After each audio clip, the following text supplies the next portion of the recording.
ओम श्री सद्गुरुदेव भगवान की जय। मानस बोध भाग 1 उपदेश 5। हाँ, तो यह बात बताने वाले थे हम कि साधक क्या करता है। साधक जब साधना में रत होता है और जब अच्छी साधना करता है तो पहले रावण के संबंधियों को मारता है, फिर और अच्छी साधना करता है काफी ऊंचे स्तर की, तब कुंभकर्ण आदि को मारता है, फिर हाईएस्ट उच्चतम लेवल पर जाकर अहिरावण को मार पाता है। यह अहंकार है जो पाताल में रहता है। अहंकार सबसे गहराई में छिपा रहता है। अहंकारी का सिर नीचा ऐसा भी कहा जाता है, इसलिए भी इसे पाताल में रहना दिखाया गया है। अहंकार में यह क्षमता है कि यह आत्मा को भी दबा लेता है। राम लक्ष्मण को ले गया हरण करके और देवी में बलि देने को था। मतलब यह कि अहंकार साधक के ज्ञान और विवेक को हर लेता है, विभीषण का रूप बना लेता है, जीवात्मा का रूप ले लेता है। इसलिए यह सबसे अंत में मारा जा सका। अहंकार में जो क्षमता है वह काम, क्रोध, लोभ आदि में नहीं है। यह विभीषण का रूप बना लेता है, आत्मा को भी छाल जेल लेता है। ऐसे ही कृष्ण चरित्र में आता है कि पौंड्रक एक राजा था। वह स्वयं को कृष्ण कहने लगा, पौंडक कृष्ण। इस प्रकार जो यह अहंकार है साधक को बहुत आगे तक नहीं छोड़ता है। होता क्या है कि जब साधक को काम पर विजय मिल गई, क्रोध को जीत लिया, लोभ पर विजय मिल गई, इच्छाओं पर भी काफी काबू पा लिया, तो उसे अंदर ही अंदर बड़ी ताकत महसूस होती है। उसका साहस बढ़ जाता है। उसके अंदर एक प्रकार का ईगो तैयार हो जाता है। उसे लगने लगता है कि अब तो मोह को ही जीतना है। एक साहस, हौसला बढ़ जाता है। इस तरह यह है तो शुद्ध भाव, लेकिन यह ईगो, अहंकार आत्मा को ढक लेता है। अहिरावण विभीषण के रूप में आ गया, राम और लक्ष्मण को ले गया, तो साधक के हृदय में जब ज्ञान राम, विवेक लक्ष्मण, वैराग्य हनुमान, इनको यह लगा कि अब क्या है, अब मोह रावण ही तो रह गया है, अब कोई बात नहीं है, तो यह जो ईगो आ गया यही अहिरावण है। विभीषण का रूप लेकर आ गया। विभीषण है जीवात्मा, राजा है। उसका कहना ज्ञान राम, विवेक लक्ष्मण सभी को मानना है। आत्मा सर्वोपरि है। हनुमान से पूछा गया, कहाँ गए राम लक्ष्मण? बोले, पता नहीं, रात में विभीषण आए थे। तब विभीषण ने बताया कि मेरा रूप अहिरावण ही बना सकता है। उसी ने राम लक्ष्मण का हरण करके पाताल में छिपा रखा है। साधक के अंतःकरण में जब अहंकार आया तो ज्ञान, विवेक विलीन हो गए। तब छटपटाता है, पता करता है, आत्मा से संकेत आता है कि यह अहंकार का परिणाम है। अब अहंकार को मिटाकर ज्ञान विवेक को फिर से पाना है, तो यह काम कौन करेगा? यह काम हनुमान से ही होगा। जो मान या अभिमान का हनन करता है वह हनुमान है वैराग्य। तो अब साधक वैराग्य का सहारा लेता है, तब यह अहंकार नष्ट होता है। वह अंदर भगवान से क्षमा याचना करता है कि मुझसे भूल हो गई, मैंने मान लिया था कि मैं साधना में आगे बढ़ गया हूँ, मैं इस अभिमान का त्याग करता हूँ।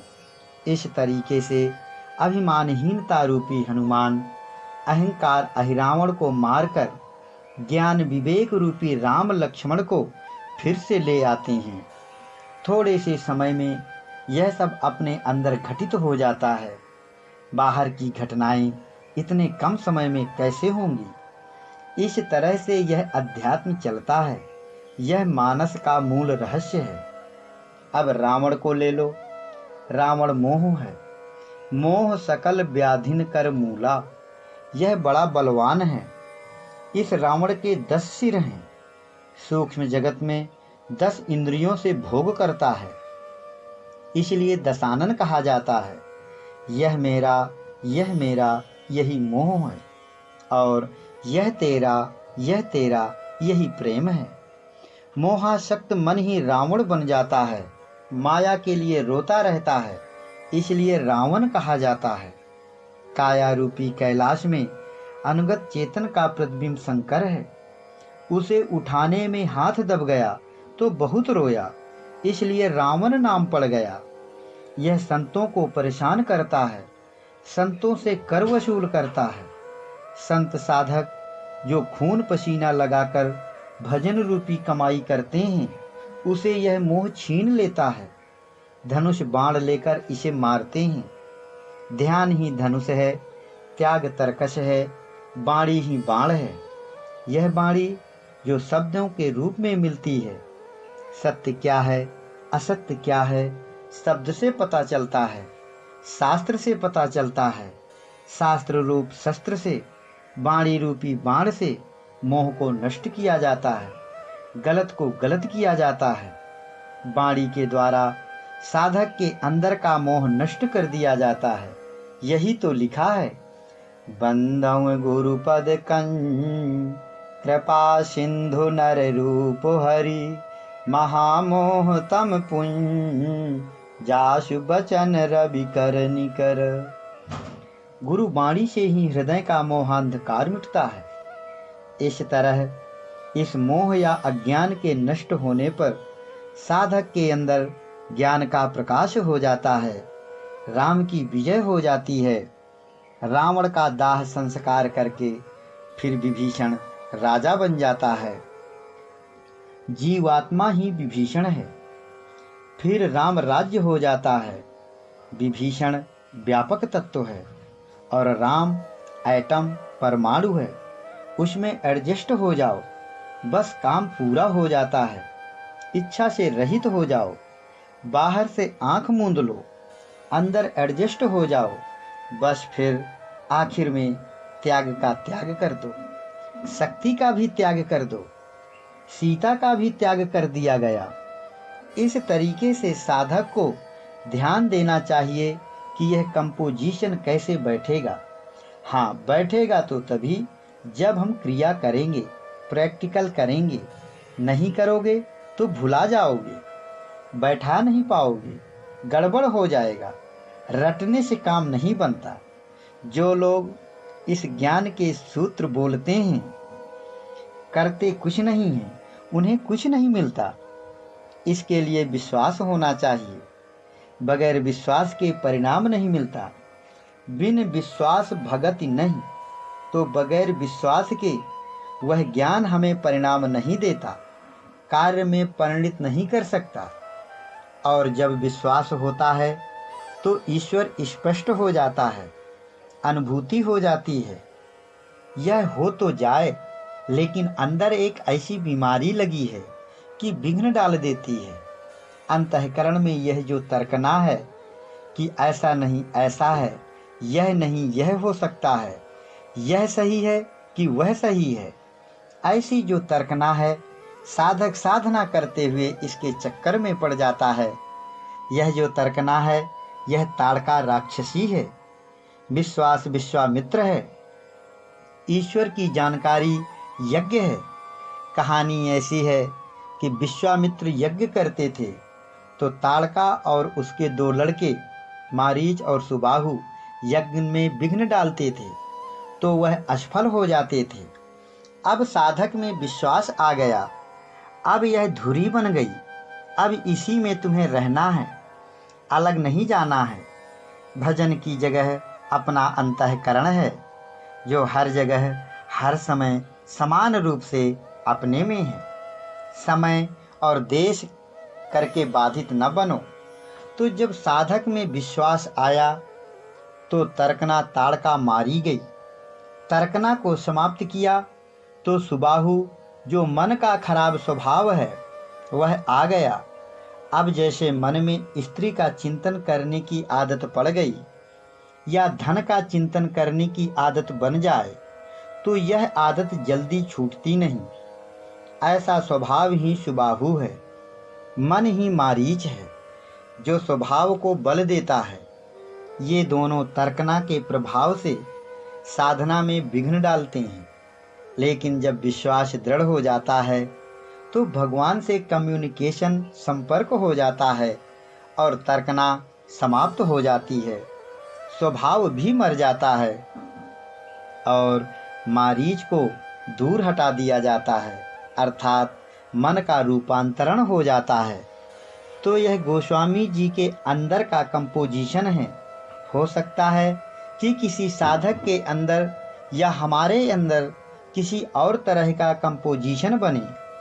यह साधक की रुचि के अनुसार होता है। किसी में भाव तीव्र होता है, ज्ञान या जानकारी कुछ मंद होती है, किसी में कुछ, ऐसे में भिन्नता होती है। किसी के कर्म अच्छे होते हैं, समझ कम होती है, किसी के पूर्व पुण्य ज़्यादा हैं तो वर्तमान के कमज़ोर हैं, तो इससे साधना में भिन्नता आती है। गोस्वामी जी की थीसिस के हिसाब से जैसे ही साधक के अंदर विश्वास दृढ़ हुआ, तर्कना मिट गई, तो उसे यौगिक क्रिया पकड़ में आ जाती है। ताड़का को मारकर जैसे ही आश्रम में पहुँचे कि पत्र आ गया राजा जनक के यहाँ से। राम और लक्ष्मण को फलाहार करा रहे हैं विश्वामित्र, कि उतने में ही दूत पत्र लेकर आ गए और बोले, हम राजा जनक के दूत हैं, आपको निमंत्रण भेजा है राजा जनक जी ने, और कहा है कि मेरी पुत्री सीता का स्वयंवर है, आप कृपा करके जरूर पधारें। मैं अपने को भाग्यशाली समझूंगा आपके दर्शन करके। तो विश्वामित्र ने कहा कि अच्छा, हम जरूर आएंगे।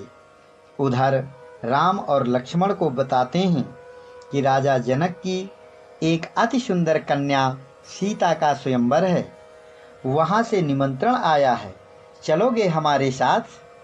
तो राम लक्ष्मण ने कहा कि जैसे गुरु महाराज आपकी आज्ञा। तो इससे यह समझ में आता है कि यह सब क्रिया एक दूसरे से जुड़ी चली आ रही है। चाहे कथाकार या लेखक कुछ भी यहाँ का वहाँ जोड़कर लिख दें, लेकिन यह है अंतर्जगतीय क्रिया। अब जब तर्कना मार दी गई, विश्वास दृढ़ हो गया, तो यौगिक क्रिया मिल गई। जनक का पत्र मिल गया। जनक माने पिता, जिससे कोई चीज़ पैदा होती है। सूक्ष्म में योग ही जनक है। योग से शक्ति सीता पैदा होती है। योग साधना से साधक को यह शक्ति मिलती है। शर्त है धनुष, ध्यान ही धनुष है। जब भव धनु अर्थात संसार का ध्यान टूट जाए, यानी परमात्मा में तन्मयता आ जाए, ध्याता ध्येय और ध्यान की त्रिपुटी में एक तानता आ जाए, ध्यान की पूर्णता हो जाए, धनुष वह भी शंकर का। शंकर जो अधिष्ठाता है इस काया काशी का, सबसे पावरफुल शंकर संत को कहते हैं, उन्हीं का ध्यान करना है। प्रकृति की तरफ से परशुराम उसका अध्यक्ष है, पुरुष रूप में है प्रकृति, प्रकृति की ओर से एग्जाम लेने वाला है। इस तरह से जब ध्यान की पूर्णता हो जाती है तो शक्ति मिल जाती है। सीता का वरण हुआ। जैसे हमने बताया कि पैड बदलने से गाड़ी एक लाइन से दूसरी लाइन पकड़ लेती है, इसी तरह स्थूल की लाइन से सूक्ष्म की पटरी में पैड बदल कर जा सकते हैं, यौगिक क्रिया के द्वारा, ध्यान की पूर्णता से।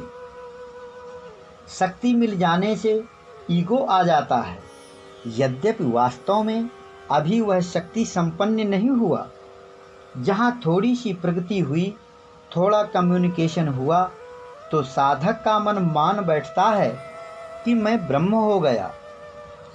यह दशरथ उसे गद्दी में बैठाना चाहता है, जबकि अभी अंदर कचरा भरा पड़ा है। अभी तो बस सजातियों में ही रहे। अभी तो अंदर के काम, क्रोध, लोभ, मोह सबको हटाना है। इन्हें मारे बिना गद्दी में कैसे बैठेगा? पूर्ण प्रज्ञ कैसे हो जाएगा? राम राजा कैसे बनेगा? अभी तो स्थूल की साधना हुई है, अवध की प्रक्रिया पूरी हुई है। स्थूल की साधना को ही अंतिम मानकर दशरथ जो गलती कर रहे थे उसे संभाल लिया कर्तव्य रूपी कैकेयी ने। अब वनवास रूपी सूक्ष्म साधना में प्रवेश मिल गया। 14 वर्षों के लिए 14 अध्यात्म ही 14 साल हैं। 10 इंद्रियां और 4 अंतःकरण, इन 14 का कर्जा चुकाना है। यदि पूर्व जन्म के पुण्य न होते तो यही अधूरे में साधना रुक जाती, साधक का पतन हो जाता। वनवास पर निकलने पर प्रथम वास तमसा भयो, त्याग ही तमसा है। त्याग आ गया और निषाद मिल गया। निषाद पूर्व जन्मों के पुण्य को कहते हैं। गुह का अर्थ है गुप्त किए हुए पूर्व पुण्य, वह निषाद है। यह पुण्य साधक को चित्रकूट तक पहुंचाता है। भजन रूपी भरद्वाज से मिलते हुए, बीच में कुछ अलौकिक अनुभूतियों से मिलते हुए वाल्मीकि से मिले। उन्होंने 14 भवन बताए। 10 इंद्रियां और 4 अंतःकरण जब ईश्वरीय भावना से भर जाते हैं तब साधक का हृदय भगवान के रहने के योग्य बन जाता है। चित्रकूट में निवास हो गया। पहले सजातीय गुणों को जोड़ा, विश्वास दृढ़ किया, तर्कना समाप्त हुई और उसका एग्जाम परीक्षा हुआ जनकपुर में। फिर सूक्ष्म साधना में प्रविष्ट हुए। जब चित्रकूट आ गए, चित्त को कूटस्थ कर लिया, कामदगिर में निवास किया, कामनाओं को, इच्छाओं को कुछ मिटा दिया, तो फिर से उसका परीक्षण हुआ स्फटिक शिला में। फिटनेस हो रही है अब यहाँ। मन में जो इंद्रियों की तरफ से विषय अनुगत चेतन का प्रतिबिंब है वह है इंद्र, और इनकी जानकारी का नाम है जयंत। तो इसने सीता को चोंच मार दिया, शक्ति को आहत किया। साधक में जो क्षमता आई थी उसे आघात लगा। तो यह तो होता ही है साधना में। साधक थोड़ा उठता है, फिर कोई अड़चन आ जाती है, फिर उठता है, फिर गिरता है, यही तो साधना है। ऐसे ही एक साधना करने वाला साधक था, तो हमसे बताया कि हम तो पतित हो गए। बताया कि जब हम ध्यान में बैठे तो यह गाना मन में आ रहा था। उसने गाकर बताया, परन तोरा टूटल हो भक्तिनिया, जब तू रहली गर्भवास में, कहवा से कैली दतुनिया, परन तोरा टूटल हो भक्तिनिया। तो इस तरह से साधक को कभी कभी गिरावट आती है। जब कभी साधन में सफलता मिली और अहंकार आया तो भगवान उसे ठीक करने के लिए गिरा देते हैं। होता तो वह अहंकार को दूर करने के लिए है, लेकिन साधक पतित मान लेता है अपने को। पतित होता नहीं है, पतित तो है ही। अब पतित क्या होगा?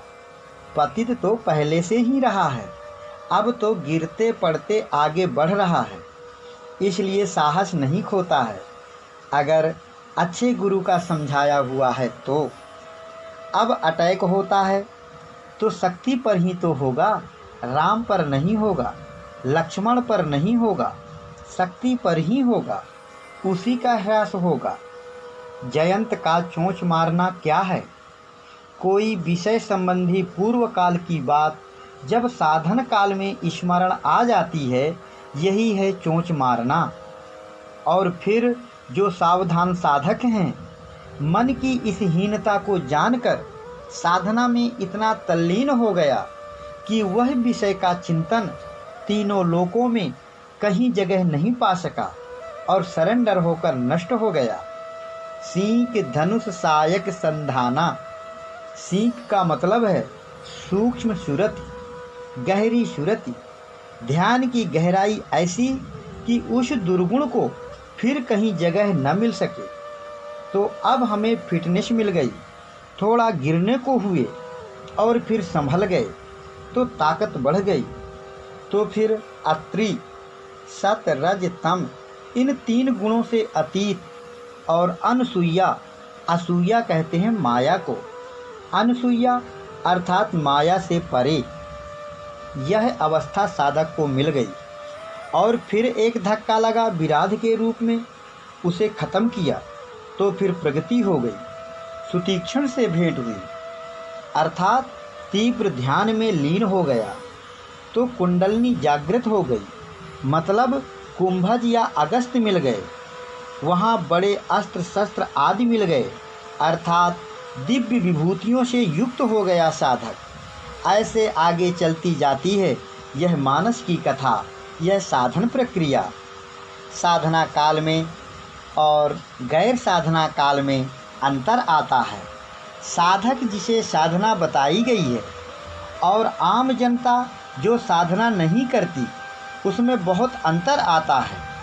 वह भी अपनी अपनी रुचि के अनुसार, और रुचि हर आदमी की अलग अलग होती है। यह जो मनुष्य का शरीर है उसमें जो स्पिरिट आत्मा है वह पावरफुल है, वह सब में है, इसलिए सबके पास क्षमता है, सब इंडिपेंडेंट स्वतंत्र हैं और सबकी परमात्मा से आत्मा की टच स्पर्श है, लेकिन टच होते हुए भी उनके क्षेत्र अलग अलग हैं। जैसे बूंद और समुद्र, बूंद भी पानी और समुद्र भी पानी, दोनों की जाति एक है लेकिन क्षेत्र या दायरा अलग है। बूंद का क्षेत्र छोटा है और समुद्र का विशाल क्षेत्र है, एक व्यष्टिगत है एक समष्टिगत है, इसलिए वह ज़्यादा पावरफुल है, उसमें ज़्यादा क्षमता है। लेकिन इन दोनों में एक ऐसा रहस्य है कि अलग होते हुए भी एक है, भेद होते हुए भी अभेद है इनमें। और यह इस कारण से है कि परमात्मा के 2 रूप हैं, एक निरवयव और एक सावयव। इसलिए जब हम निर्गुण को पकड़ते हैं तो वह सगुण बनकर बैठ जाता है, और जब हम सगुण में जाते हैं तो निर्गुण हो जाता है। इस तरीके से उसके पास 2 कलाएं हैं, मनुष्य के पास 1 कला है, इसलिए 2 कला होने से उसने ऑटोमेटिक रूप ले लिया है। वह अपने जैसे अनेक रूप बना सकता है और क्रिया भी कर सकता है, नाना प्रकार से चमत्कार कर सकता है। उसके पास वीटो विशेषाधिकार है, कुछ भी कर सकता है। ओम श्री सद्गुरुदेव भगवान की जय।